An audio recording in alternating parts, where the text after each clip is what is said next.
If you've spent much time on music YouTube recently, you've probably been recommended a video by Michael Jesse called Why Nobody Knows the Chords to Linkin Park's biggest song. The song in question is Breaking the Habit, and he noticed something really weird about it. Everyone who does a cover plays a completely different chord progression unique to their version. And not like in a cool jazz reharmonizing way either. No, it genuinely seems like no one agrees on what the chords are even supposed to be. Memories consume like opening the wound. Memories consume like opening a wound. Memories consume like opening the wound. So why is that? It's a fascinating question, and Michael's analysis is thorough and compelling. I'm not at all surprised the video blew up. But I'm not making this one just to piggyback on his success. No, I'm making it because at the end of his video, he asked me to. If you want the truth though, I am dying to know what 12 Tone thinks about the song. So do me a favor, if you happen to have a Blue Sky account, please post this video at him. And a lot of you did, which, thanks, I appreciate it. It's a great video, but also, I've seen it now. You can stop. Still, as you probably know, I am never one to back down from a challenge, so sure. Let's give it a shot. Before we get started, if you want to see my next video as soon as it's finished or just watch this one ad-free, you can do that on Patreon. There's a link in the description, more on that at the end of the video. Like I said, I agree with most of Michael's analysis, but the point where my approach differs from his actually happens pretty early on when he says this. Breaking the Habit has chords. Everybody agrees on that. And does it? It has harmony, certainly, I think that's obvious, but that's not quite the same thing. When we're looking for a chord progression, we're assuming what music theorists call vertical harmony, or I've also heard it called salami slice harmony. Basically, the piece of music is divided up into discrete chunks of time, usually either a bar or half a bar. For each chunk, there's one chord in charge, defining what all the musicians are, and more importantly, aren't allowed to play. This is easiest to see when someone's playing all the chord tones at once in some sort of block voicing.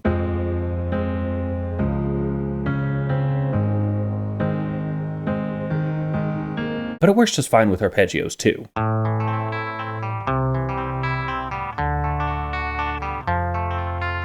In those cases, we just need to do some harmonic reduction. Basically, we take all the notes that everyone plays and rearrange them to spell a chord. Here, in the first bar, it's all A's, C's, and E's, so the chord is A minor. The second bar has C's, E's, and G's, so it must be C major, and so on. This might look simple, almost mechanical, but doing it well actually requires a lot of skill, experience, and most of all, judgment. And the most infamous example of that comes from the intro to Stairway to Heaven.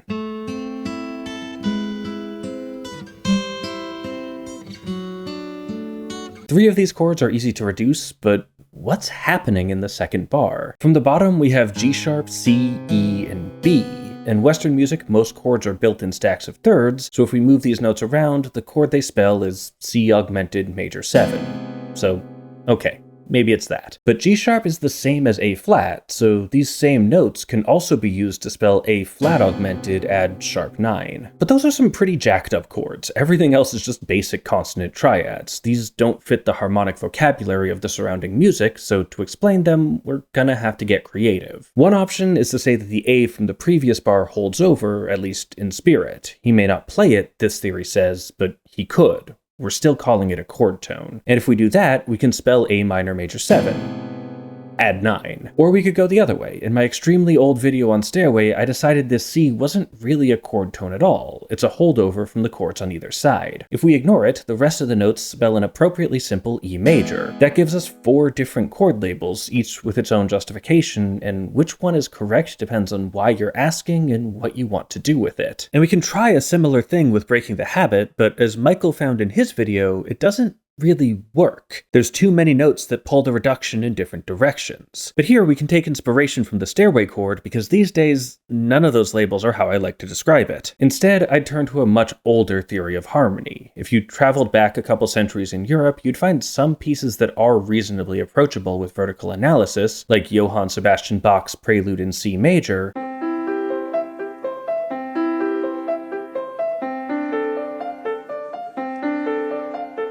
but you'll also find plenty that aren't. Just a few pages later in the same book, we find Bach's Fugue in C major,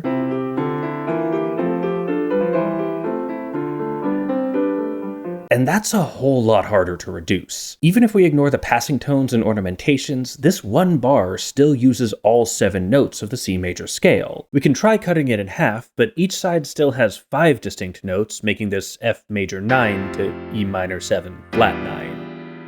I guess. But Bach wasn't writing jazz. These sorts of chord extensions were extremely rare in the Baroque period. In order to get stylistically appropriate chords, then, we're gonna have to zoom in even further. Like, on the downbeat, the notes are F, A, C, and A. That's F major.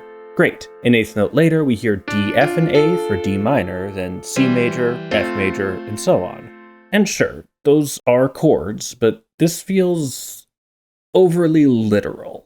The point of a vertical approach is that the music moves between different harmonic spaces. That often involves someone playing all the chord tones, but the chords themselves are more like abstract objects. They guide the music from the background, informing the choices that affect what you actually hear. But if we change chords every time anyone plays a note, that's not really chords, at least not as we understand them today. So if vertical harmony doesn't give us much insight, then we should probably try a different approach, one that would have been more familiar to the composers of the time: horizontal harmony, or counterpoint. In a horizontal approach, instead of the harmony influencing the note choices are the harmony. A typical counterpoint piece will have multiple melodic lines playing at the same time. Each one can stand alone as a decent melody, but they're also carefully written to sound good together. Let's go back to the fugue.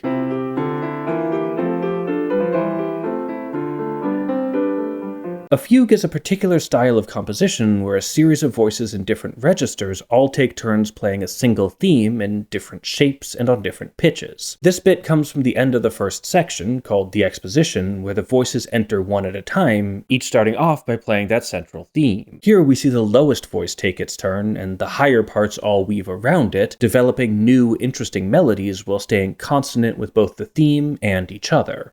Our understanding of the most consonant intervals hasn't changed that much since the 1800s, so that tends to result in recognizable chords, but that's not quite how Bach would have been thinking when he wrote it. Harmonic reduction doesn't work here because there's no abstract harmony to reduce it to. It's a fundamentally different approach. Vertical harmony assumes that you can draw clear, distinct boundaries between different chords, while horizontal harmony smashes through those boundaries, creating a harmonic sound that's less amenable to chordal analysis and more to questions of melodic contour and voice leading. And that's what I think is happening in Stairway too. Across the first 3 chords, the middle 2 notes stay the same, the bottom line walks down in half steps, and the top line walks up in scale steps. That gives you A minor on one side and C on the other, but the chord in the middle isn't really a chord.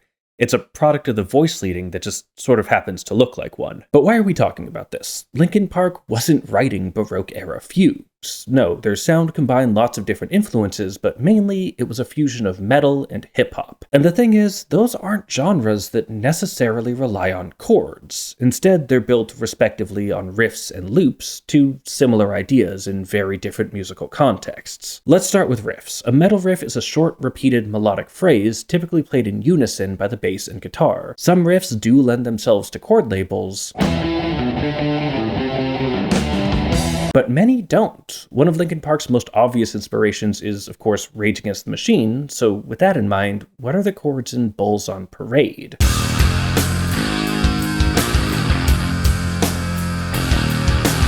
I mean, most of these notes belong to F minor 7, so maybe it's that, but really, it just doesn't seem like a useful question to ask. If I was going to cover this song, I wouldn't even consider replacing it with another F minor sound. Sure shot!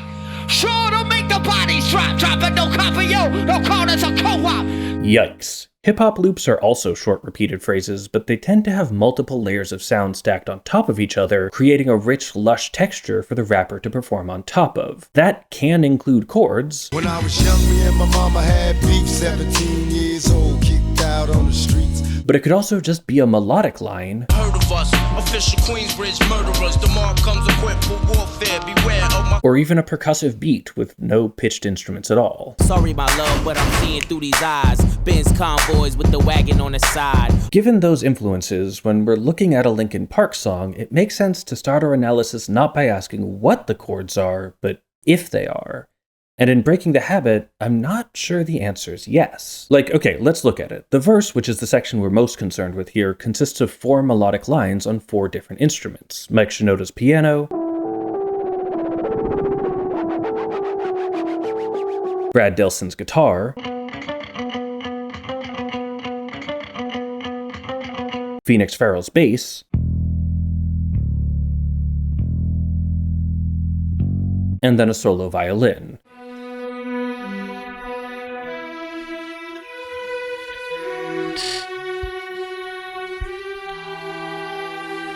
Each of these tells a different story. In each bar, the piano plays from the bottom E, F sharp, G, and A.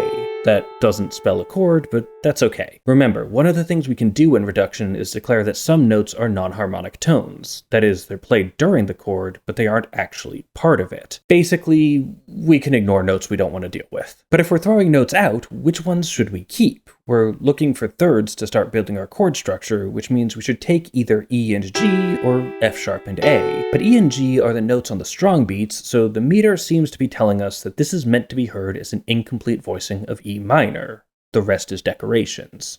The guitar, on the other hand, has 2 patterns, both sitting primarily on B. In the first bar, he adds a single syncopated D, which the second bar replaces with C. On its own, this looks like maybe some sort of B minor thing, with the C being non-harmonic, but we don't hear it on its own. I said the piano part was an incomplete E minor chord, and B is the exact note we need to complete it. We could even call it E minor 7 to account for the D, but I'm not sure we should. D and C both happen in the same metric position during beat 2 when the piano plays A. Of all the notes in that line, A is the one that's least consonant with B, so moving to a higher note avoids a potentially dissonant rub. And we're already starting to see a bit of counterpoint creep in. This choice makes the most sense if we think of it not in terms of chord tones, but in terms of the relationship between 2 independent melodies. But still, E minor works so far, and it mostly fits with the violin too. But let's check in with the bass.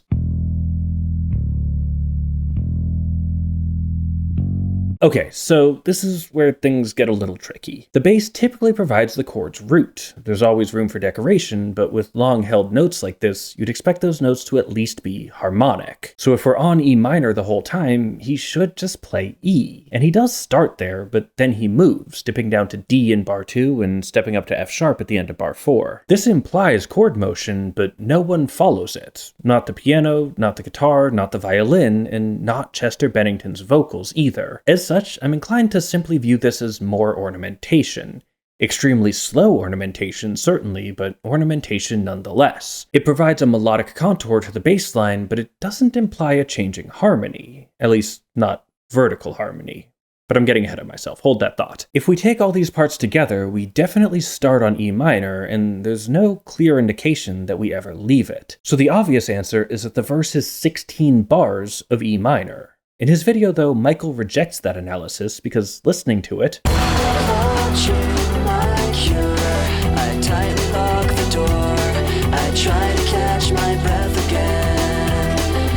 there's a clear sense of motion. And I agree, calling it all E minor is, at best, incomplete. I'm just not sure that harmonic motion implies chord motion. Instead, I might view this as an example of what Dr. Philip Tagg calls one-chord changes. In his book, Everyday Tonality, Tagg contrasts 2 different philosophies of harmonic function. Harmonic traveling, where chords are thought of as somewhere worth going, and harmonic being, where they're thought of as somewhere worth staying. Most of our classical and jazz-informed theories are based on traveling, where you move through a progression in a directional, goal-oriented way, working toward a final climactic resolution. But modern loop-based harmony tends to rely more on being, providing an interesting harmonic landscape in which the piece simply exists. One chord changes is the ultimate expression of that idea, sitting on just one chord but elaborating within that space. The classic example of this is Aretha Franklin's Chain of Fools.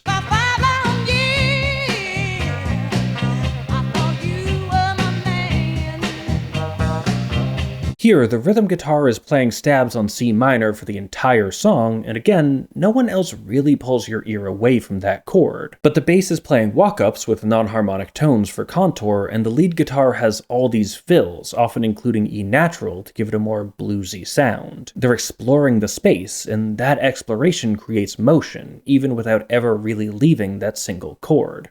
But that still has a definite chord, C minor. It's right there in the rhythm guitar. Breaking the Habit doesn't have that, so I'm inclined to view the chord we find inside it the same way I viewed the chords from Bach's Fugue. They exist simply because the 4 melodic lines that comprise the section were written to sound good together, and the chords we use were also designed to sound good. Because the people making those choices come from similar cultural traditions, they mostly agree on what sounds good, so the consonant interwoven melodies naturally take shapes that resemble chords. It's convergent harmonic evolution, but the thought process here feels very horizontal. And Linkin Park does do stuff like that. Breaking the Habit isn't even the best example. We can hear it more clearly in another song off Meteora, Hit the Floor. Too many times that people have tried to look inside of me, wondering what I think of you when I protect you out of courtesy. This verse is supported by 2 melodies, the distorted guitar riff and a syncopated percussive line that sounds like maybe a synth marimba? Not sure. Point is, multiple simultaneous melodies that don't form any obvious chord. It doesn't have quite the same feeling of ambiguity as Breaking the Habit, probably because there's fewer layers, but clearly it's a mode of composition the band is familiar with, and it wouldn't be surprising to see them use it with a little more subtlety elsewhere. So if I had to pick chords for the verse of Breaking the Habit, I'd say it's E minor throughout.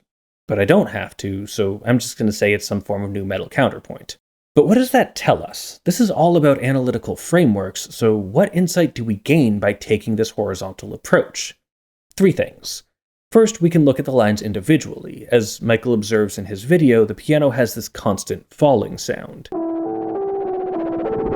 It's not actually going down, but with the lowest note on beat 1, there's a sort of barber pole illusion, where it feels like it's always descending without ever really moving. The guitar, on the other hand, has a very different shape.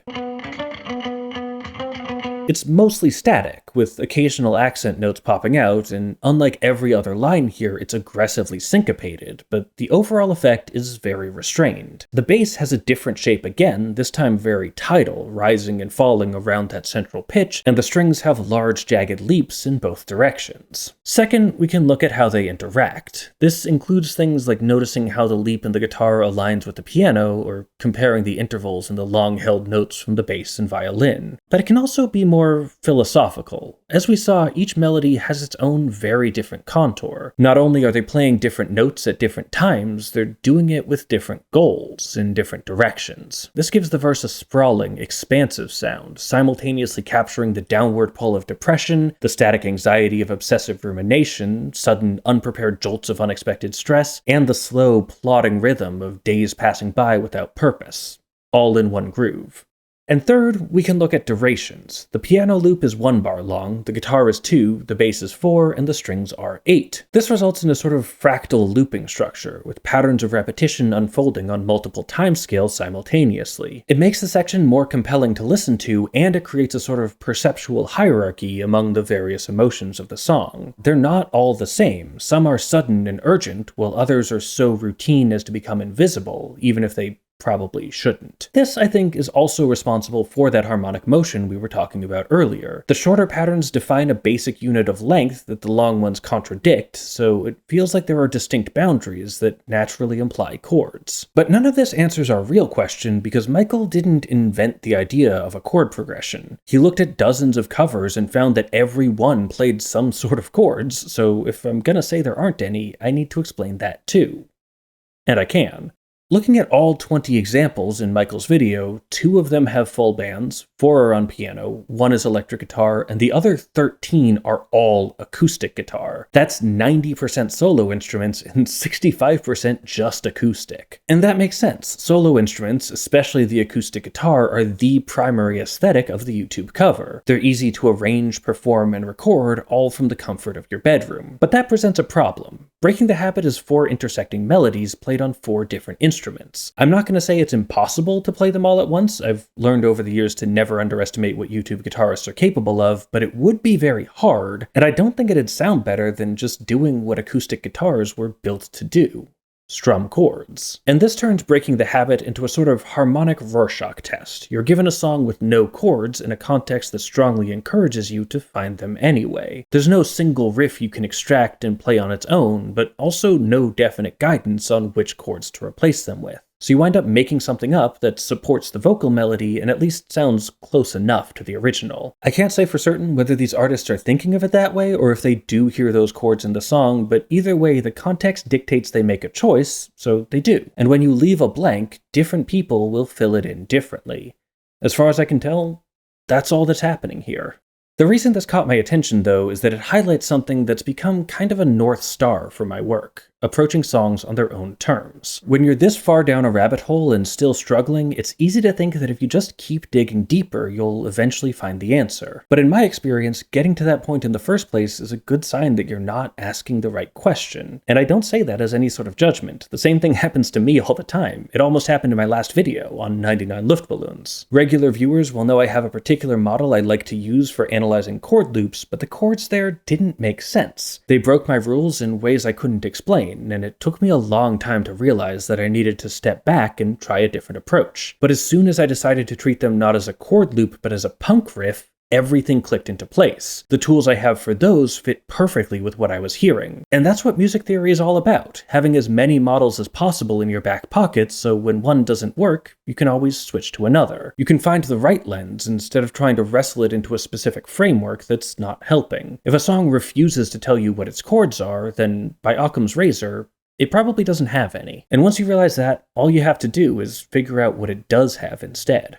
It's not surprising to me that this song could be so confusing. The 2000s were a transformational time for popular music. Not only were there new genres being blended in, like metal, hip-hop, and EDM, there were also new technologies and production techniques that changed how music got made, and, of course, the internet caused a radical shift in how the music industry worked. The stuff that made it to the radio was a bizarre amalgamation of sounds and styles unlike anything we'd ever heard. To blatantly misuse an Antonio Gramsci quote, the old world was dying, and the new world struggled to be born. But when the dust finally settled, one of the first true mega hits of the new pop sound was Gautier's Somebody That I Used to Know. This came out near the end of my time at college, and if you weren't there, it's hard to describe just how ubiquitous the song was. But believe me, it was everywhere. So much so that Gautier himself felt overwhelmed by the attention and quickly withdrew from the public eye. But the song had a lasting impact on the music of the decade that followed, so for my next video, I decided to finally take it apart. It was a really fun song to break down with tons of layers to dig through, both musically and figuratively. And if you want to see that video, it'll be up in a couple weeks on Patreon. It'll come out on YouTube at some point in the new year, but my Patreon patrons help make this channel possible, so to say thanks, I always put my videos up early over there. As always, there's a link in the description if you want to check that out. And hey, thanks for watching. Thanks to our featured patrons, Susan Jones, Jill Sundgaard, Howard Levine, Warren Hewitt, Damian Fuller-Sutherland, Neil Moore, and Jeff. Check out Patreon for a fuller outro, and as always, keep on rockin'.